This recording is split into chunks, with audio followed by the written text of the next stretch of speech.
No other than Doc Eric. Doc Eric, magandang umaga po. Good morning po, Sir Pio. At doon sa mga nakikinig po. Magandang umaga po. Opo, Doc, pag maputol, ako pong magre-redial po ulit. Doc, ano po? Opo, okay po. Thanks for taking our call. Doc, una po, si Kong Joey, labi, yung pagpapasalamat, grabe po kasi parang na-approve na in principle, partial sa committee doon sa lower house yung inyong ginanap baga na hearing, parang committee meeting, para ma-expand and gawing parang PGH of the South ang DRTTH, Doc?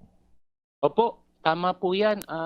Nagkaroon po ng Senate hearing, siguro more or less 2 days ago, kung saan po nag-preside si Senator Bongo as the lead ng health cluster po. At ang kagandahan naman po talaga po ay si Congressman Joey Salceda po ang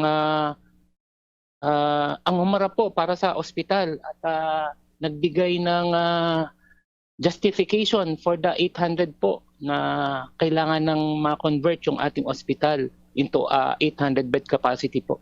Iyon, oo.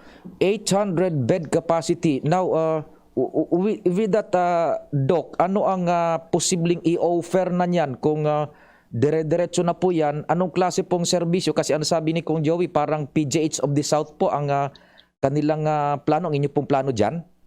Opo, malaking unang-una po sa personnel complement. Malaki po ang maitutulong niyan kasi ang tao natin ngayon ng ospital, personnel ng ospital po, ay pang 250 bed po. Kaya tingnan nyo naman, napakalaki ng, pumapalo na tayo dati pa ng 800.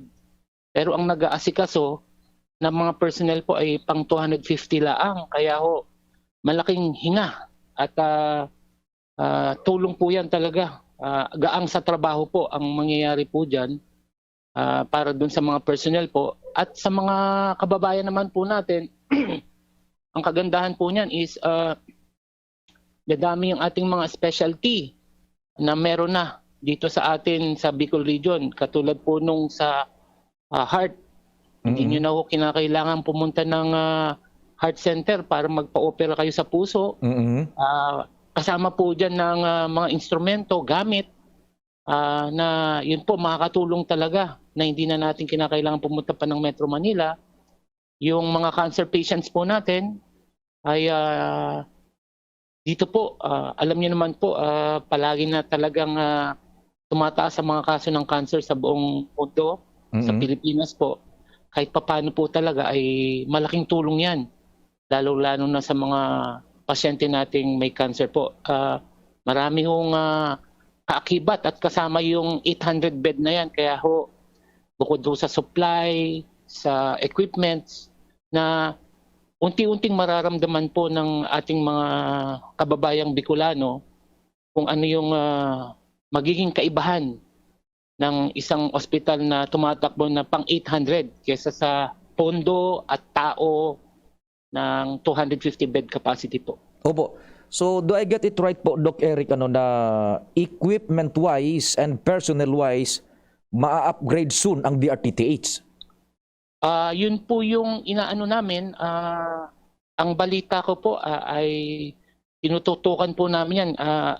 Doon po kasi sa hearing, sinabi po na in principle, okay na tayo. Kaya lang, sabi nga ni Senator Bongo, dapat may kaakibat po na yan, na funding complement. Kasi parang nakakahiya naman at hindi naman tama yung bibigyan mo ng ganong numero, kaya lang walang kaakibat na pondo.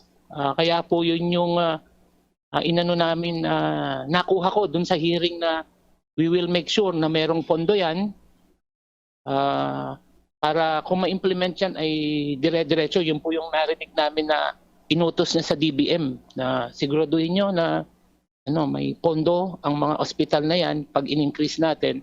Yun lang po yung isa sa mga natutukan namin na bilin ni Senator Bongo po. Ay, naku, very good, very good. At least mayroon ng high level of assurance, Doc Eric, pag ganun ang takbo ng usapan po, ano? Opo. Yun po yung kagandahan nun. Mm-mm. Now, Doc Eric, tama yung narinig ko, kasama dun sa package na sinasabi mo po, yung sa cancer, yung sa puso, kasabay na Opo. dun sa package na yun, Doc? Opo, kasabay po dun sa package na yan. Meron pong burn unit, geriatrics po, yung mga para sa ating mga matatanda, para ma-address po yung mga pangangailangan nila kasi dun po mga nakatutok yan. Yung mga pagdating po sa baga, mga problema sa baga ay nakatutok po ron yung specialty na ibinigay po sa atin. Kahit pa paano po, malaking bagay po yan talaga. Makikita naman talaga natin sa serbisyong malaki po. Yun po yung maipapangako. Talagang malaki po yung mararamdaman ng ating mga kababayan pagdating sa pagbigay ng serbisyo, pagdating po sa health. Itong 800 po, opo. So, it's good enough na andun po with the proddings of Congressman Joey, imposibleng walang makuhang sistema sa fund sourcing niya na Doc Eric. Opo, yun nga lang po talaga yung hinihintay namin na okay, go, meron ng funding for that, so go na tayo. Yun lang po yung mga, opo, ayaw din naman po ata talaga nilang mapahiya na narinig mo ang 800 pero wala namang funding source. Kaya ho, talaga medyo nagpapasalamat kami at nagpapasiguro lang din po naman sila. Opo. Kami naman po on the ground. Opo. So, we just wait and we cross our fingers, Doc Eric, na soon ma-realize na